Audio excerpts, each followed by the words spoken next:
आज एका भावाची कमेंट आली होती की दादा मी प्रोटीन घेत होतो आणि माझा हेअर लॉस व्हायला लागला, त्यामुळे मी प्रोटीन घेणं बंद केलंय. वे प्रोटीन मी आता घेत नाहीये. तर यावरती मला एकच सांगायचं आहे, ज्याला कुणाला पण हा डाऊट असेल की मी वे प्रोटीन घेतोय आणि माझा हेअर लॉस होतोय, तर मित्रांनो सगळ्यात पहिली गोष्ट म्हणजे प्रोटीन घेतल्यामुळे तुमचा हेअर लॉस होत नाहीये. कारण प्रोटीन हे बॉडीला इम्पॉर्टंट आहे आणि ते बॉडीला अत्यंत आवश्यक असल्यामुळे त्याची डेली रिक्वायरमेंट प्रोटीनची आपण कंप्लीट केलीच पाहिजे. त्यानंतर राहिला प्रश्न जो आहे तो हेअर लॉसचा. हेअर लॉस प्रोटीनमुळे कधीच होऊ शकत नाही, हे मी तुम्हाला 100% गॅरंटीड सांगतो. कारण प्रोटीनमुळेच आपले केस जी असतात ती बनतात, म्हणजे कॅरेटिन.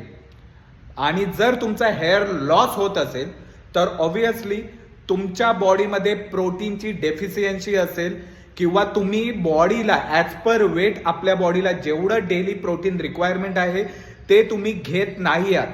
आता यामध्ये तुमचा आला बॅलन्स डाएट तुम्ही घेताय का, ज्यामध्ये असेल seeds, beans, eggs, chicken, fish, जे काही असेल डेअरी प्रॉडक्ट वगैरे, ते तुम्ही ॲज अ प्रोटीन सोर्स घेताय का. जर तुम्ही घेत नसाल तर ऑब्व्हियसली तुमच्या बॉडीला प्रोटीनची कमतरता आहे आणि त्याच्यामुळे तुमचा हेअर लॉस किंवा हेअर थिकनिंग, पॅचेस पडणे वगैरे प्रॉब्लेम होतात.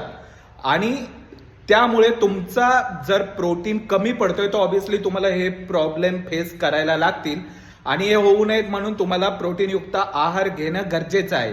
आणि त्यासोबतच डेली तुम्हाला 4 ते 5 लिटर पाणी बॉडीमध्ये तुम्हाला इनटेक करणं आवश्यक आहे. त्यामुळे तुमची बॉडी टॉक्झिन्स क्लिअर करते.